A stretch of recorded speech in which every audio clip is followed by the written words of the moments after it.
जी नाजरीन, ब्रेक से वापस आ गए हैं और इसी के साथ हमें हमारे दूसरे मेहमानों ने ज्वाइन किया है जिनका मैं तारुफ कराऊंगी। तो सबसे पहले हमारे मेहमान हैं सैयद रोशन अली वारसी साहब, अस्सलाम वालेकुम।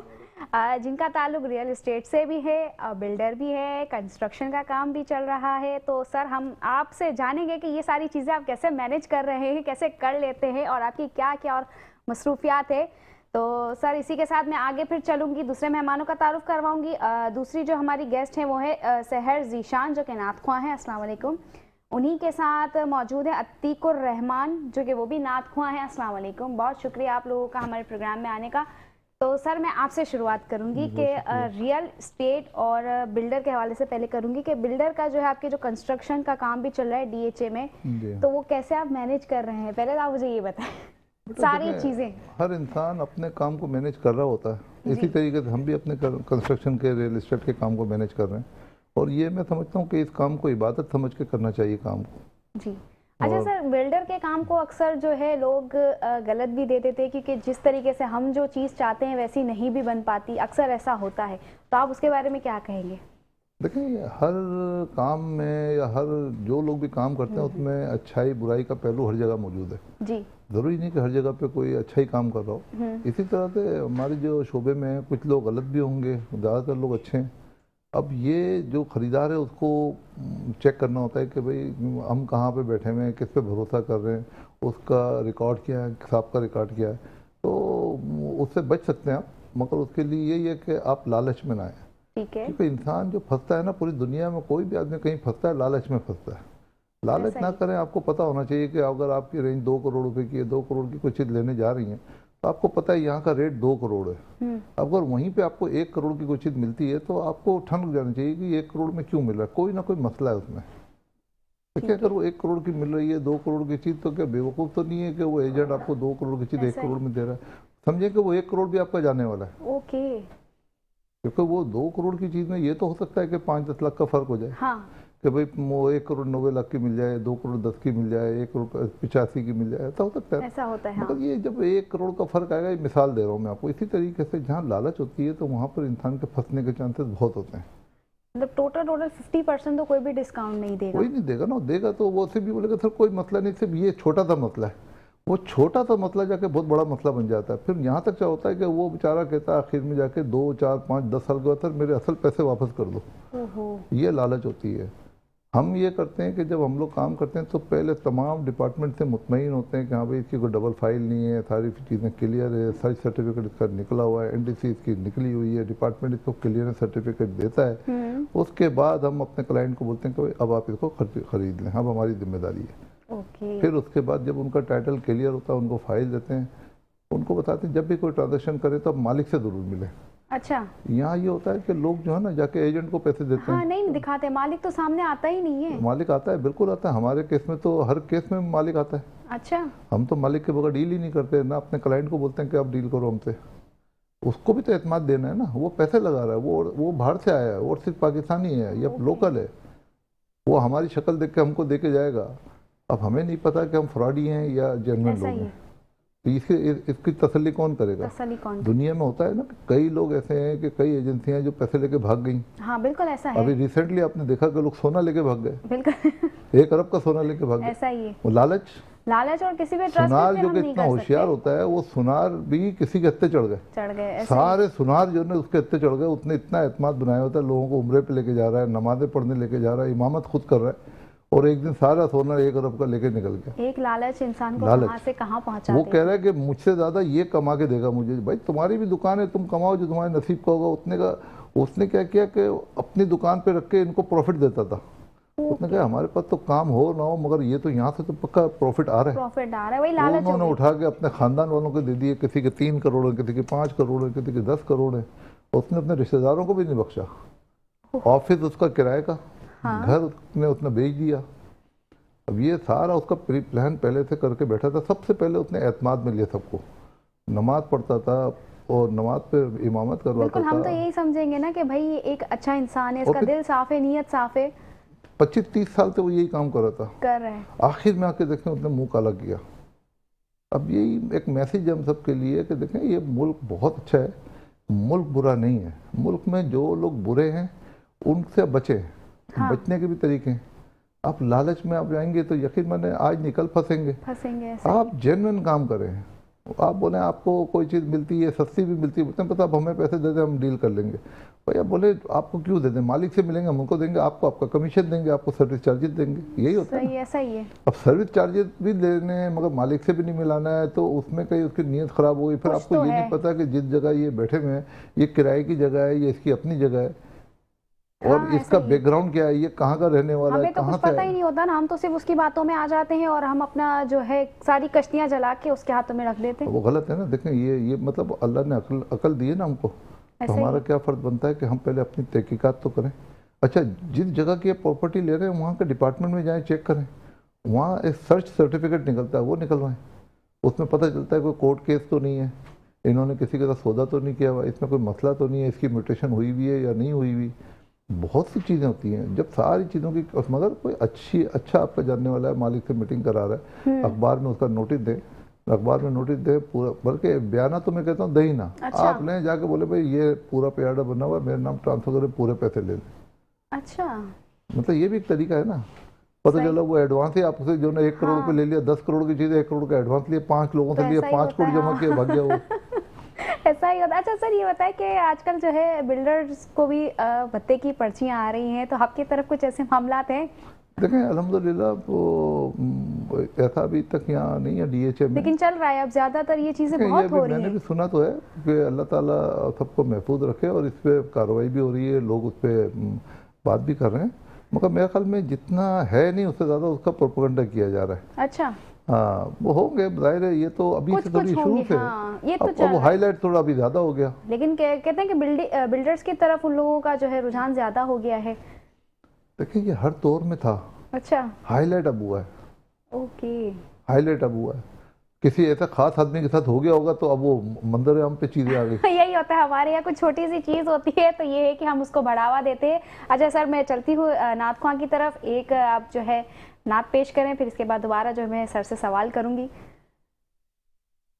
सल्लल्लाहु अलैका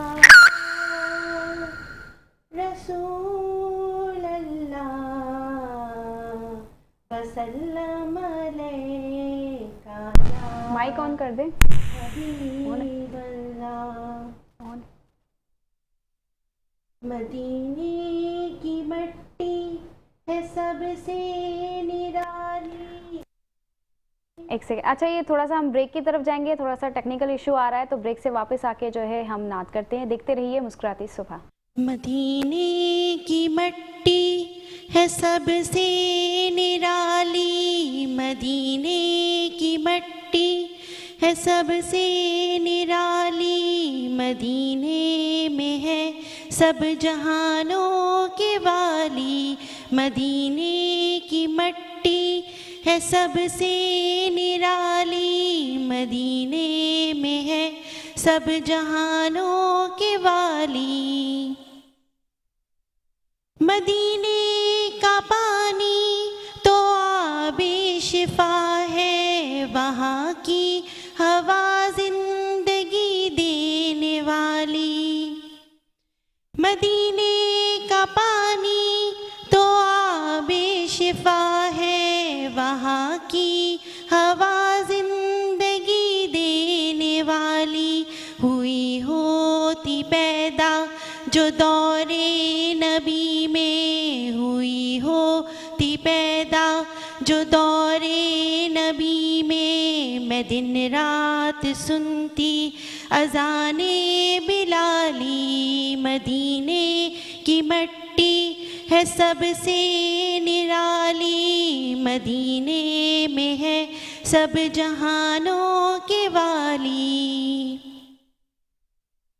वो महबूब दावर है साकी ये कौसर, खुदा ने कभी बात उनकी न टाली। वो महबूब दावर है साकी ये कौसर, खुदा ने कभी बात उनकी न टाली। मुझे फिर बुलाए मदीने में आका मुझे फिर बुलाए, मदीने में आका मैं जी भर के देखूंगी रोज़े की जाली। मदीने की मट्टी है सबसे निराली, मदीने में है सब जहानों के वाली।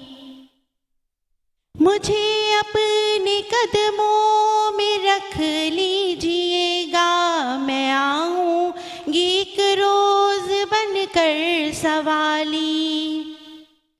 मुझे अपने कदमों में रख लीजिएगा, मैं आऊंगी एक रोज बनकर सवाली। कराची से भेजे है खाकी ने आला, कराची से भेजे है खाकी ने आका, सलामों के तोहफे दरूदों की डाली। मदीने की मट्टी है सबसे निराली, मदीने में है सब जहानों के वाली। जी बेशक मदीने की मट्टी तो है ही निराली, और अल्लाह पाक से दुआ है कि आका जो है हमें भी अपना घर का मेहमान ज़रूर बनाए। तो इसी के साथ मैं आऊँगी सर आपकी तरफ।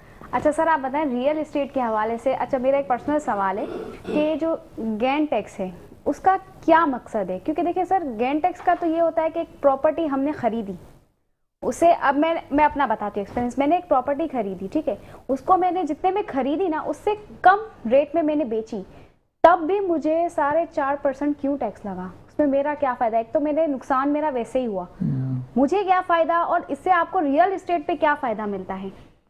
देखिए ये एक बहुत बड़ा सवालिया निशान है, और इस पे हम लोग, हमारी एसोसिएशन में भी बात करती हैं, पूरे पाकिस्तान के लोग उस पर बात करते हैं कि गेन टैक्स का मतलब ये है कि आपने कोई चीज़ गेन की, आपने जो मुनाफा कमाया उस मुनाफे के ऊपर आप पैसे देंगे ना। गेन मुनाफे के ऊपर ही है, बिल्कुल मुनाफे के ऊपर आप गेन देंगे ना। अच्छा, अब यहाँ पर गवर्नमेंट ने फिक्स कर दिया कि आपको मुनाफा हो या ना हो, आपको 4%, 4.5% आपको गेन टैक्स देना है, और 1.5% आपको एडवांस टैक्स देना है। ऐसा ही है। एडवांस टैक्स तो चलो समझ में आता है कि आप परचेजिंग कर रहे हैं तो आपका एडवांस टैक्स है कि आपने ले लिया, मगर ये गेन टैक्स अभी तक हम लोग उसको समझ नहीं सके कि गेन टैक्स क्या है। और गेन टैक्स का फार्मूला ये गलत है कि गेन टैक्स लेने का फार्मूला समझ में नहीं आया। अब इन टैक्सों की वजह से ओवरसीज पाकिस्तानी बड़ा कन्फ्यूजन का शिकार ऐसा है, ही है। जिसकी वजह से वो सोचता है कि भाई मैं जाऊँगा कोई इन्वेस्टमेंट करूँगा, मुझे पहले तो अपना ट्रांसफ़र फीस देनी पड़ेगी, एडवांस टैक्स देना पड़ेगा, और जब मैं सेल करने जाऊंगा तो मुझे 4.5% गेन टैक्स देना पड़ेगा, चाहे मुझे नफ़ा हो या ना हो, नुकसान हो। हाँ। और फिर उसके बाद उसको सेवनी देना पड़ेगा। अब ये सेवनी भी खामोखा का लगा हुआ है, लोग बिल्कुल मुझसे भी मांगी गई थी जब सेवनी। आप कोई इन्वेस्टर अगर कमाने के लिए आता है, अगर वो 1 करोड़ रुपए कमाता है तो वो सोचेगा मेरे 10 लाख तो इसी चीज़ में निकल जाएंगे, तो वो कमाएगा क्या? तो वहाँ उसका कॉन्फिडेंस ख़त्म हो जाता है। तो हम तो अपने गवर्नमेंट से भी रिक्वेस्ट करते हैं कि सर इस पर थोड़ी नज़रसानी करें, और अगर गेन टैक्स और एडवांस टैक्स आपने लेना है तो 1-1% ले लें। सही। जो आपकी ऑफिशियल वैल्यू, जो FBR वैल्यू है, उसके ऊपर 1-1% आप उसका एडवांस और गेन टैक्स ले लें, और सेवनी को ख़त्म करें। सेवनी तो आपको हर साल देना पड़ता है, ये जब भी आप सेल करते हैं आपको सेल कर देना पड़ता है, देनी पड़ती है। तो आप क्यों लेते हैं सेवनी? एक मतलब आपने टैक्स दे के चीज़ खरीद ली, आपकी हो गई, वो आपने टैक्स दिए ना सारे, उसके बाद आपकी चीज़ हुई ना, अब वो चीज़ आपकी हो गई, अब उसको जब आप सेल करते हैं फिर आपको सेवनी देना पड़ता है। तो सेवनी की शक्ल में, मतलब ये शक्लें हैं जो कि सारा जमा करके मजमूआ काफ़ी सारा टैक्स बन जाता है, जिसकी वजह से काफ़ी पैसे जो है ना चले जाते हैं। तो कॉन्फिडेंस जो इन्वेस्टर है उसका कॉन्फिडेंस शेक हो रहा है। तो उनको चाहिए कि इसमें थोड़ी नज़रसानी करें। अगर हम अपनी मईशत को बेहतर करना चाहते हैं, रियल इस्टेट इंडस्ट्री एक खुद भी बहुत बड़ी इंडस्ट्री है, बहुत बड़ी, मतलब जो आपकी एग्रीकल्चर जो है उसके बाद सबसे बड़ी इंडस्ट्री आपकी रियल इस्टेट और कंस्ट्रक्शन इंडस्ट्री है, और इससे जुड़ी हुई कितनी तकरीबन 75-80 इंडस्ट्री हैं जो इसके साथ जुड़ी हुई हैं। आप इसको प्रमोट करना है, यहाँ से पैसा रेवेन्यू आपका जनरेट होगा। रेवेन्यू जब भी आपका जनरेट होगा जब आपके अंदर आसानियाँ पैदा करेंगे। ठीक है सर, हमारे साथ एक कॉलर हैं, हम कॉलर लेंगे। हेलो जी, अस्सलाम वालेकुम। वालेकुम अस्सलाम। हाँ, मैं राजा आजाद बात कर रहा हूँ कराची से। ये वासी साहब से जरा सा ये पूछना है कि जो हमारी रियल इस्टेट हैं तो उनके ऊपर इतनी बंदिशें लग गई हैं और उसके तरीक़ेकार में बहुत ज़्यादा वो हुई है। वो अपना बिजनेस करने से बहुत काफिर हो गए, क्योंकि एफबीआर ने जो शकें लगाई हैं वो बहुत ज्यादा लगाई हैं। ना तो वो ये देखते हैं कि जी वो खुद एफबीआर की अपनी गलती है कि वो उन्होंने एक सर्टिफिकेट जारी किया 2016 में, बल्कि सर्टिफिकेट ही नहीं दिया, रजिस्टर्ड किया। फिर उसके बाद 24 में वो कहते हैं जी आप रिटर्न जमा कराएं, आपकी सिमें ब्लॉक हो गई स्टेट डीलरों की और उनके अकाउंट की मैनेजमेंट कर दिए गए क्लोज। तो ये कब तक बंदिशें रहेंगी? गलतियां उनकी है, वो सर्टिफिकेट नहीं लेकर आए। हम तो यही समझते रहे कि जी स्टेट पे जो है वो सर्टिफिकेट लेकर आएंगे उनका नुमाइंदा एफबीआर के, लेकिन वो कुछ उनके लेन देन के मामला इस तरह के हो गए तो बगैर उसके काम नहीं होता। तो अगर थोड़ा सा ही उनके जो बीच में काली भेड़ है, सारा नहीं डिपार्टमेंट खराब है, उनके अंदर जो काली भेड़ है उसके लिए स्टेट डीलर बड़े गैर महफूज हो गए। ठीक है सर, बहुत शुक्रिया, आपका सवाल हम तक पहुंच गया है और आपको जवाब भी देंगे। जी सर। देखें, सबसे पहले तो जो भाई साहब ने जो सवाल किए हैं, बताए परेशान है तो वो सवाल भी करते हैं, लाजमी सी बात है। और वो सवाल उनका इसलिए सही है कि जब आदमी कोई प्रॉपर्टी खरीदने जाता है तो उससे पहले डर जाता है हाँ। कि यार ये खरीदने में क्या क्या मराइल हैं। बस सिंपल कर दो इसको, भाई आपने खरीद ली, अब बेच दी, आपने 1% एडवांस और गेन टैक्स ले लिया, गवर्नमेंट को रेवेन्यू मिल गया। मगर सेवनी लेना, ट्रांसफर फीस लेना, एनडीसी लेना, ये मतलब इतनी वो कॉम्प्लिकेटेड कर दिए चीज़ें कि लोगों, अच्छा फिर हर इंसान इस चीज़ से वाबस्ता नहीं है, उसका बिजनेस कोई और है। अब वो एक नई फील्ड में कदम रखता है खरीदने के लिए, तो उसको पता ही नहीं कि इसको करना क्या है। फिर वो भरोसा करता है किसी एजेंट के ऊपर। वो एजेंट भी अगर उनको सही बताएगा तो ठीक है, वरना वो वहाँ से भी फिर मार खाएगा। तो इसको इजी बनाने के लिए हमने आज से 3 साल पहले एक बेड़ा उठाया था कि रीरा का कानून पाकिस्तान में नाफिज होना चाहिए, रियल एस्टेट रेगुलेटरी अथॉरिटी। अच्छा। ये मैं 3 साल तक कह रहा था, अल्हम्दुलिल्लाह इस साल जो है ना, फिर वो आईएमएफ का डेलीगेशन आया, फिर वहाँ पे ये मंजूरी मिल गई। अब हमारे मुल्क के अंदर आईएमएफ का कानून पास तो हो गया, अब वो इम्प्लीमेंट कब से होता है ये अभी बाकी है।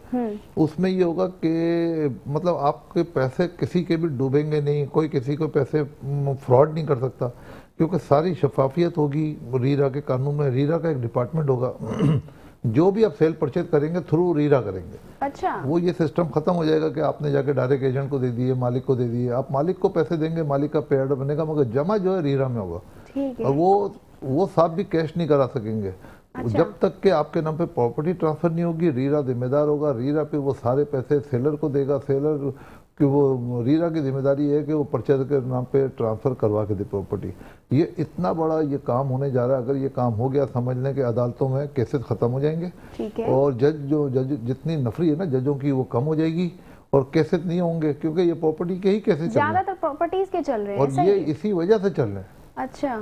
जब प्रॉपर्टी में जरा से कोई गलती हो गई, फिर उसके बाद लोग कोर्ट में चले जाते हैं। अब कोर्ट में जाते हैं, वो 10-10 साल केस चल रहे होते हैं। अब अल्हम्दुलिल्लाह एक बहुत अच्छा ये गवर्नमेंट ने फैसला ये किया है कि पहले जो केसेस 10-10, 8-8 साल, 20-20 साल चलते थे, अब उन्होंने कहा है कि अब जजों को हिदायत मिली है कि भाई आप इसको लंबी डेटें ना दें। ठीक है।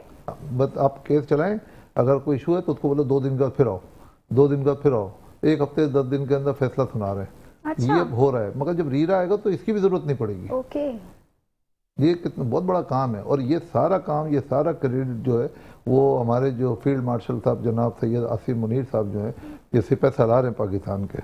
मैं कहता हूँ कि एक डायरेक्शन मिल गई है पाकिस्तान को तरक्की की। सही। और आप देखें कि वो, ये मेरा अपना पॉइंट ऑफ व्यू है, मुझे ऐसा लगता है कि अभी हमारा मुल्क जो है तरक्की की तरफ जा रहा है। और ऐसा जाएगा कि इंशाल्लाह वो लोग पछताएंगे जो अपने मुल्क से माइग्रेट कर रहे हैं, जो मुल्क से पैसा लेके जा रहे हैं, वो एक दिन पछताएंगे। अच्छा। हमारे मुल्क में इतना स्कोप है, मगर आप सही जगह पे इन्वेस्ट करें, कोई फ्रॉड नहीं है, लोग पैसे कमा रहे हैं मगर सही जगह पे। तो सर ये कैसे जाने कि ये बंदा सही है? सारी प्रोसेस जैसे हमने कर ली, अगर उसने बीच में ऐसे बंदे को बिठाया है कि वो बीच से काट रहा है, वो हमें मालिक से भी मिला रहा है, वो हर चीज कर रहा है, तो हमें कैसे पहचान, कुछ एक ऐसी कोई चीज होगी जिससे हमें पता चले कि फ्रॉड है और वहां पे हम रोक दें अपने कदम?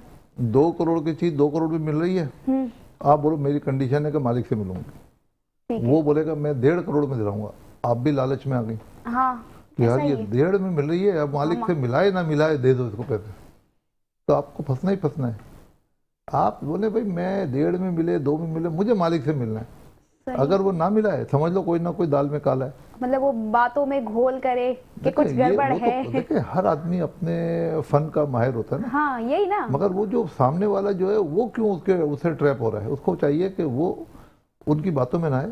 उनको भाई मैं एक एजेंडा है मेरा, आप मुझे मालिक से नहीं मिलाओगे, मैं दूसरी एजेंसी में चली जाऊंगी, वहाँ से जाकर मैं बोलूँगी जो आपको मालिक से डील करवाए, मालिक से आपका एग्रीमेंट करवाए और वो उसके आपकी सारी कंडीशन पता चल जाए, तो फिर आप जाकर डील करें, वरना ना करें। क्योंकि परचेजर भी लालच होता है, ऐसा ही है वो भी बिल्कुल। लालची है। पहले वो तो भी परचेजर लालच ही में होगा क्योंकि उसे लगेगा कि 2 पैसे कम में ही इसका काम अगर हो जाए, ऐसा ही है। ज़्यादातर लोग इसी में फंसते हैं। हाँ। तो लोग बोलते हैं सर ये 2 करोड़ का सौदा है, मैं आपको 1.5 में लेके दे 1.5 रहा में हूँ। करवा देंगे, वो तो अब देखेगा आप ना। उसको जानते नहीं है, आप उसकी बातों पे भरोसा, प्लस ऐसा आपकी कर लालच, लेते हैं, हाँ। आपकी लालच। तो मुझे 50 लाख का फायदा हो रहा है, वो फायदा तो जब होगा आपके नाम ट्रांसफर होगी, तमाम पूरी प्रॉपर्टी आपके नाम ट्रांसफर होगी। पूरा पेपर वर्क हो। हम्म। ठीक है सर, आते हैं आपकी तरफ। इससे पहले हम एक नात ख्वां से जो है नात लेंगे, फिर इसके बाद हम ब्रेक की तरफ जाएंगे जी। सुकून पाया है बेकसी में, हुदूद गम से निकल गया हूँ, ख़याल हज़रत जब आ गया है, तो गिरते गिरते संभल गया हूँ। कभी मैं सुबह अज़ल गया हूँ, कभी मैं शाम अबद गया हूँ, ख़याल जाना मैं कितनी मंजिलें खुदा ही जाने निकल गया हूँ, सुकून पाया। मेरे जनाज़े पे रोने वालों, फरेब में हो बगौर देखो, मरा नहीं हो गमे नबी में, लिबास हस्ती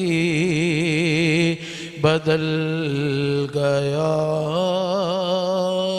हूँ, सुकून पाया। हरम की तपती हुई ज़मीं पर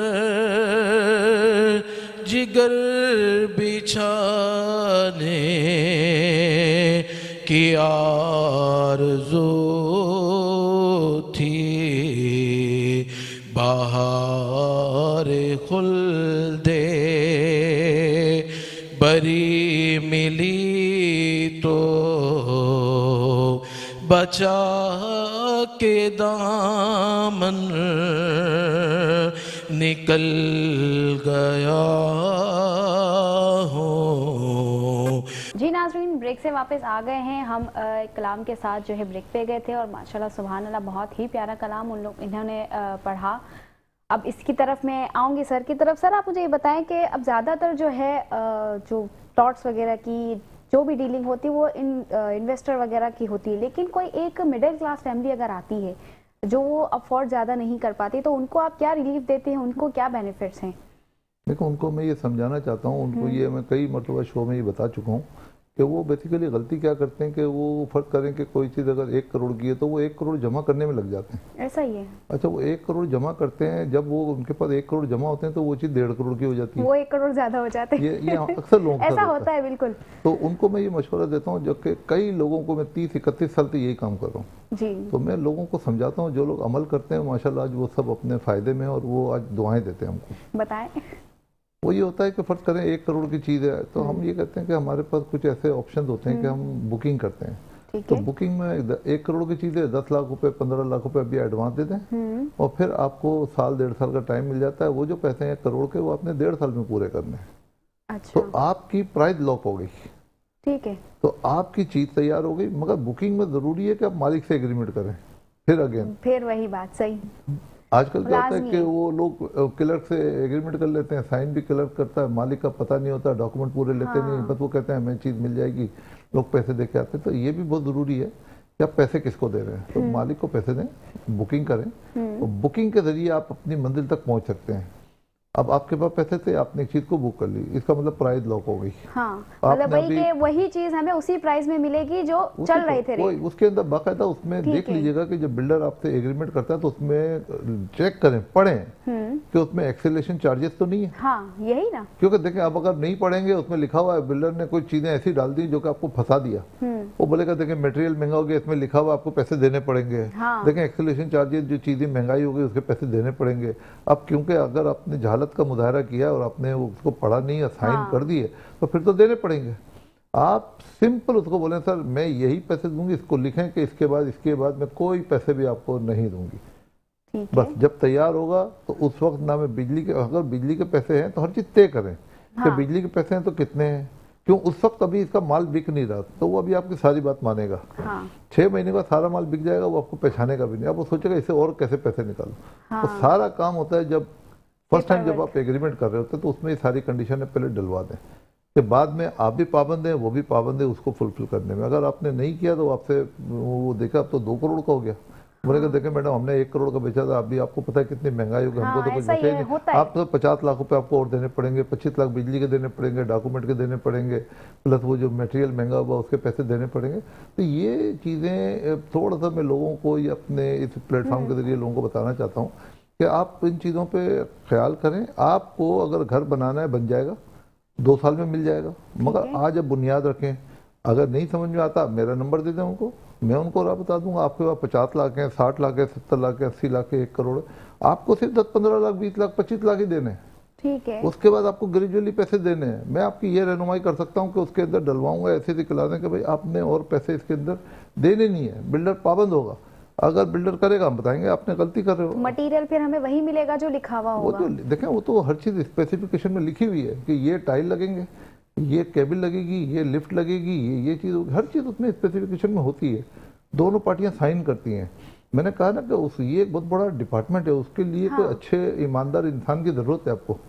बिल्कुल ऐसा तो ही। अगर आपने फुलफिल की तो यही चीज़ आपने 1 करोड़ के लिए जब 2 करोड़ की होगी तो आपको 1 करोड़ का फायदा भी हो गया। हाँ। और आपको चीज़ भी मिल गई। हमें चीज भी मिल गई और आप मुझे हमारी इंतजार कर रही थी कि वो मैं तैयार पैसे जमा होंगे लूंगे। तो ये मैं एक ईजी फार्मूला बता रहा हूँ उन लोगों के लिए जो अपना घर बनाना चाहते हैं, अपनी छत बनाना चाहते हैं और उनके पास नहीं है छत, तो उनके लिए बेहतरीन तरीका है कि आपके पास जितने हैं पहले आप उसे दे के लॉक कर लें अपनी चीज। देखिए हैं तो फर्ज करो 50 लाख, आपको तो 15 लाख देने। हाँ अगर फर्ज करो आपको अपने ज़मीन का घर चाहिए, मैं आपको 25 से 30 लाख रुपए में दे देता हूँ किस्तों में। 25 से 30 लाख रुपए का वो 60 गज का घर देता हूँ, 2 साल में पैसे देने, 1.5 साल में पैसे देने। आप बताइए सर, मैं आती हूँ आपके पास प्रोग्राम के बाद। मतलब ये चीजें मौजूद हैं, बिल्कुल है। उनको सहूलतें समझाने वाला दी कोई गई नहीं हैं, है। लेकिन सहूलतों का वो इस्तेमाल नहीं करते। समझाएगा वही जिसको अल्लाह से डर लगता है, बिल्कुल। जिसमें खौफ खुदा होगा। जिसको पैसे से प्यार है वो नहीं समझाएगा। वो नहीं समझाएगा, वो सिर्फ अपना ही कहते हैं ना मंजन बेचेगा। नहीं बेचे, देखे वो बेचे, उसका हक है, मगर तो किसी को बेवकूफ बनाए ना। बेवकूफ ना बनाए, किसी के पैसों के मेरे साथ ना नज़दीक खेले। जो किसी का दिल दुखाना, जो ना मैं समझता हूँ सबसे बड़ा गुनाह किसी का दिल दुखाना। दिल कब दुखता है? आपको पता चलता है कि आपके साथ धोखा हो गया। आप तो गरीब हैं, आपकी पहुंच भी नहीं है, आप उस बिल्डर को पकड़ भी नहीं सकती, नहीं पकड़ तो सकते। मगर आपके बिहाफ पे अल्लाह पकड़ेगा। ऐसा ही है। ये इतना बड़ा इंतकाम है कि बड़े बड़े लोग जो ये काम करते हैं, आखिर में उनका हशर क्या होता है? वो उनको क्या मिला? कुछ नहीं मिला। कुछ नहीं, वो नहीं सोच परेशान रही होते है, हैं। परेशानी। वो मतलब किसी मर्द में मुब्तला हो जाएंगे, किसी परेशानी कितने में दिन मुब्तला तक ही खा होंगे। लेंगे किसी का पैसा। बेहतरीन चीज ये कि आप अल्लाह के बंदों को राजी करो। अल्लाह को राजी करने के लिए अल्लाह के बंदों को राजी करना ऐसा ही है। और ये फील्ड ऐसी है कि अगर इसमें आपने लोगों के घर बना दिए, आपकी जो जायज़ वो जो आपकी मजदूरी है वो आप लें, वो मना तो नहीं करें, मगर फ्रॉड ना करें। और ना ये करें कि मैंने 1 करोड़ का लेके दे दिया, अब 2 करोड़ का हो गया, मुझे तो इतने पैसे चाहिए, ये भी ना करें। उसका ये भी ना नसीब है, उसका नसीब है। तो ये हम लोग असल में अल्लाह से नहीं डरते, अब अपने पैसे से बहुत ज़्यादा प्यार हो गया है ऐसा ही है, और ये भी भूल गए कि दुनिया छोड़ के जानी है। बिल्कुल पैसा वही अच्छा जो आपको सुकून दे और आपके काम आए, ऐसा ही है। और वो जब भी आएगा कि जब आप अल्लाह के बंदों का ख्याल ऐसा करेंगे। है। अच्छा सर, मुझे ये बताएं कि जैसा अभी आपने बोला कि इंस्टॉलमेंट का, तो कोई ऐसा नया प्रोजेक्ट है जो मंथली इंस्टॉलमेंट पे जो है आप लोगों को कर रहे हैं? देखा है, बहुत है हमारे पास, हर किस्म का फार्मूला है हमारे पास। 50 लाख से लेके 25-30 लाख से लेके 1 करोड़ से लेके 10 करोड़ से लेके 50 करोड़ से मंथली लेके सब है। इंस्टॉलमेंट पे भी जो है हो रहा है? हमारा तो ऑफिस भी फेज है, DHA में है, जी। जुल्फिकार एवेन्यू पे हमारा एक ऑफिस है, ठीक है। यूनिवर्सल स्टेट एंड डेवलपर के नाम से। तो वो माशाल्लाह किसी को रहनुमाई चाहिए, अगर कोई फीस नहीं दे सकता तो हमें फीस भी नहीं चाहिए, अच्छा, हमें दुआ तो देगा। बिल्कुल ऐसा ही है, वो वो दुआ दुआ तो देगा नहीं, हमेशा देगा। ऐसा ही अभी है। मेरे क्लाइंट जो 30-30 साल पहले उनको मैंने मशवरे दिए थे, उनके घर बन गए। किसी को 35 लाख का घर लेके दिया था, किसी को 40 लाख का, किसी को 70 लाख का, किसी को 75 लाख का, किसी को करोड़ रुपए का। आज वो चीज़ें 10-15 करोड़ की हैं। वो सिर्फ हाथ उठा के दुआ देते हैं, बोलते हैं हम तो 65-70 साल के हो गए, आपने ये नहीं किया होता तो आज हमारे पास ये घर नहीं होता। तो उससे क्या होता है, तकवीत क्या मिलती है कि मुझे अंदर से तस्कीन मिलती है दिल तक कि यार चलो अल्लाह का बंदा कोई राजी हो गया, खुश हो गया। वो बोलते हैं इस बुढ़ापे के अंदर हमारे पे घर नहीं होता, हम कहाँ जाते। कहाँ जाते, सही। अब वो बच्चों के घर अलग है, बच्चे बाहर चले गए, सबके वो अलग। बुढ़िया बुढ़े अपना घर लेके बैठे हुए हैं। ना वो किराए पे, तो मैंने मना किया किराए पे नहीं देना, वरना हाँ, चला जाएगा। चला जाएगा, ऐसा ही है। कोई गलत आदमी आ गया फिर क्योंकि अब तो धक्के सर किराए पे भी अगर हम दे रहे हैं तो हम उसमें भी फंस रहे हैं, हम अपना ही नुकसान कर रहे हैं। देखिए फंस नहीं रहे, उसका मैंने कहा ना, उसका भी हमने तोड़ रखा हुआ है। अच्छा, अब जो मेरे साथ काम कर रहे हैं हाँ। वो सारे क्लाइंट मुझे बोलते हैं, ठीक है। मैं उसके अंदर कैसी क्लॉज डलवाता हूँ कि कोई आदमी कोर्ट में जाने का सोच भी नहीं सकता। अच्छा। जाएगा तो फंस जाएगा। अगर जो किराया लिखा है उसका 3 गुना किराया कोर्ट में जमा करना पड़ेगा, कौन जाएगा? कौन जाएगा, ऐसा ही है। मगर ये बताएगा कौन? बताना इसके लिए लाज़मी कोई है। सही आदमी चाहिए ना। बिल्कुल, रेंट पे भी लोग देते ही हैं। हाँ। तो हमारा रेंट वाला तो पहले जो फ्रॉड होता है वो साइन ही नहीं करता एग्रीमेंट। मैंने कहा करें भाई, अगर कोर्ट में जाओगे लिख के दोगे मैं कोर्ट में जाऊंगा तो ये किराया जो 1 लाख का है ना वो 3 लाख रुपए होगा, और कोर्ट में 3 लाख रुपए के जमा करने के पाबंद हो गए। अब वो सोचता भी नहीं है कि उसके ध्यान में है ना कि मैं लेके बाद में फ्रॉड कर लूंगा, किराया जो है ना कोर्ट में जमा कराऊंगा, 10 साल बैठा वो रहूंगा। समझ जाएगा पहले ही मैं उसको फंसूंगा, पता है कि फिर जब कोर्ट में गया तो 3 लाख रुपए जमा करने पड़ेंगे, ऐसा ही फिर है। वो हर साल जो है ना वो फिर रिन्यू होता है, वो उसके हिसाब से जमा करना है। तो कई मरतबा ऐसा हुआ कि हमने जब मीटिंग कराई है और पता चला वो फ्रॉड है, तो हमने ये कंडीशन रखी, भाग गए, वो नहीं लिया। मैंने कहा सर आपने तो कब्जा तो नहीं करना? बोले नहीं। मैंने तो साइन करें साइन ना। करें, हाँ ऐसा ही तो है। साइन करने का क्यों आप क्यों डर रहे हैं? क्योंकि उनके बैक ऑफ माइंड में कोई और चीज़ चल रही है। नियत है यहाँ लोगों की अच्छी तो नहीं है ये सर। जब हम क्लास डालते हैं ना तो जो फ्रॉड होता है वो भाग जाता है। और जो अभी जैसे एक साहब थे वो आए, वो बाहर से आए थे, हमने कहा सर ये कंडीशन है, कहने लगा इतने नहीं और लिख दो ज़्यादा। हमने तो टाइम पे किराया देना है, जब आप बोलोगे खाली कर देंगे तो आप देखो हम जेन्युइन लोग हैं। जेन्युइन लोग हैं, सही बात तो है। ऐसे लोग होते हैं, मगर ज़्यादातर वो इसमें वो लोग भी आ जाते हैं बीच में जो Fraud। फ्रॉड करते हैं ना। वो सही। सोचते हैं फ्री में रहते रहेंगे, हाँ, आज ले लो 1 लाख पे, यही 1 लाख रुपये जमा होगा 10 साल तक। प्रॉपर्टी की कीमत 10 गुना बढ़ गई, मगर आप 1 ही लाख रुपए में रह रहे हैं। अभी इतने कई जगह पे ऐसा हो रहा है। पुराने लोग 20-20 साल से बैठे हुए हैं, जिनका घर था वो बाहर है, जो किराएदार है वो अंदर है। वही अंदर है। अब वो कहता भाई 1 करोड़ में दे दो 10 करोड़ की चीज़, ये ब्लैकमेलिंग। ब्लैकमेलिंग, ये देखिए तो पहले ही आप अपनी एहतियात करते ना। पहले से ही कि पूरा पेपर वर्क भी अच्छा हो, और इसके बाद हमारी इस- कंडीशंस, टर्म एंड कंडीशन ऐसी हो कि अगला बंदा सोचे कि अगर मैं फ्रॉड करूंगा तो ऐसा ना हो मेरे साथ ही फ्रॉड हो जाए। आपको इसके लिए एक ईमानदार होना जरूरी है, हाँ। फिर आपका तजर्बा होना जरूरी है। एक्सपीरियंस देखें लाजमी जो है। आएगा अपने आप को वो बताएगा मैं फरिश्ता हूँ। हाँ ऐसा अब ही है। आपको पता भी तो करना है, फरिश्ते का इम्तिहान यही है कि बोलो 3 लाख रुपए जमा करने कोर्ट, अगर फरिश्ता होगा तो साइन करेगा, नहीं होगा तो भाग जाएगा। भाग जाएगा, बिल्कुल। अच्छा सर, मुझे वो इंटरेस्ट रेट के बारे में जरा मालूमात दें कि आजकल उसकी जो है बहुत अप एंड लो हो रही है, देखें उसका ये मुझे हमारा बताएं। इंटरेस्ट रेट 22-23% पे गया था, अल्हम्दुलिल्लाह अब जो है ना वो 10.5% पे आ गया। और अच्छा। मईशत जब अगर कारोबार चलता है तो उसके लिए बेहतर तरीका ये कि आपका इंटरेस्ट रेट कम हो। जब इंटरेस्ट रेट कम होता है तो लोग सारा सरमाया जो है कारोबार में लगाते हैं, तो कारोबार जब चलता है तो रेवेन्यू ज़्यादा जनरेट होता है, तो हमारा मुल्क तरक्की करता है, मईशत बेहतर होती है। और आपने देखा होगा पिछले दिनों में जब ये हमारा इंटरेस्ट रेट 22-22% बहुत था, हाई पे गया था। लोगों ने अपनी प्रॉपर्टियां बेच के जो ना पैसे बैंक में रख दिए थे, अच्छा। और बैंक वालों के पास पैसे रखने की जगह नहीं थी, वो टेलीफोन ही नहीं करते थे, बोलते नहीं हमारे पास तो बहुत पैसा है। क्योंकि अच्छा। लोगों ने बोला कि इजी मनी है ना। हाँ। अब एक आदमी ने 1 करोड़ रुपए रख के उसको 22 लाख रुपए बैंक से मिल रहा है साल का, तो वो क्यों कारोबार करेगा, कारोबार में इतना परेशानियां क्यों उठाएगा। तो ये चीज़ें हैं मईशत के हवाले से, मगर अल्हम्दुलिल्लाह हमारी मईशत में अब हमारे मुल्क की डायरेक्शन बेहतर हो गई है और हमारे मुल्क की पॉलिसी बेहतर हो गई है। असल में मुल्क की पॉलिसी बनाने वाले भी ईमानदार होने चाहिए। ऐसा ही है। अल्हम्दुलिल्लाह इस वक्त मुझे नज़र आ रहा है कि जो हमारी जो हुकूमत है या हमारे सिपह सलार साहब हैं जो उसको लीड कर रहे हैं, वो ईमानदार है। ईमानदारी की वजह से अब ये सब चीज़ें सही सिमत में आ गई हैं, कोई अपनी मनमानी नहीं कर सकता, क्योंकि हुक्मरान अगर अल्लाह से डर रहा है तो वो उसको डर है अल्लाह का, जब उसको डर है तो वो सही काम मतलब वो करेगा, सही जब सही ट्रैक पे काम चल रहा करेगा है। पीछे हमारे मुल्क की डायरेक्शन सही होगी। बिल्कुल नाज़रीन, इसी तरीके से यही है कि हम अगर सही ट्रैक पे चलेंगे तो ना हमारे साथ कोई फ्रॉड होगा और ना ही हम जो है किसी के बातों में आएंगे। सर बहुत अच्छा लगा आपसे बात करके, बहुत सारी मुझे काफ़ी नॉलेज मिली घर के हवाले से, एजेंसी के हवाले से, टैक्स के हवाले से।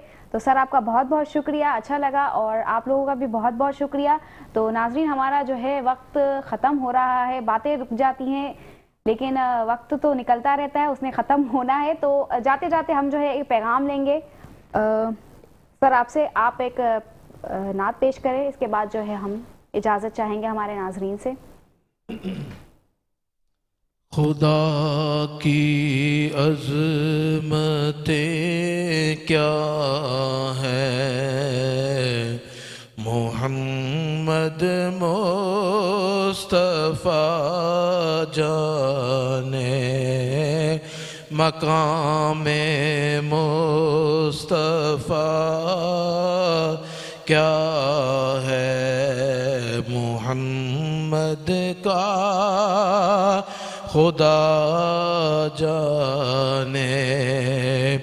कहा जिब्रील ने सिदरा तलक मेरी रसाई है, कितनी मंजिलें आगे नबी जाने, खुदा जाने, खुदा की अज़मतें क्या है, मोहम्मद मुस्तफ़ा जाने। हमें तो सुर्ख रूह होना है आका की निगाहों में, ज़माने का है क्या नासिर, बुरा जाने भला जाने, खुदा की अज़मतें क्या है, मोहम्मद मुस्तफ़ा जाने, मकामे मुस्तफ़ा क्या है, मोहम्मद का खुदा। सुभान अल्लाह। सर आप क्या पैगाम देना चाहेंगे? मैं ये पैगाम देना चाहूँगा अपने यूथ को, अपने पूरे पाकिस्तान की आवाम को, कि इस मुल्क की कदर करें। ये मुल्क हमारा बहुत ही खूबसूरत मुल्क है। इस मुल्क ने हमें जो कुछ दिया है हम बयान नहीं कर सकते। आज जितने लोग नाशुक्र हैं, मैं कहता हूँ वो शुक्र अदा करें अल्लाह का। बिल्कुल। इस मुल्क में हम लोगों को जो माशाल्लाह अच्छाइयाँ दी हैं, आप जाके बाहर देखें, लोगों के पास कोई पैसा नहीं होता। हम वो लोग हैं जो आज भी 1-1 हज़ार लोगों का खाना करते हैं। कोई किसी मुल्क में 1-1 हज़ार का खाना कोई लोगों को नहीं खिलाता शादी ब्याह के अंदर।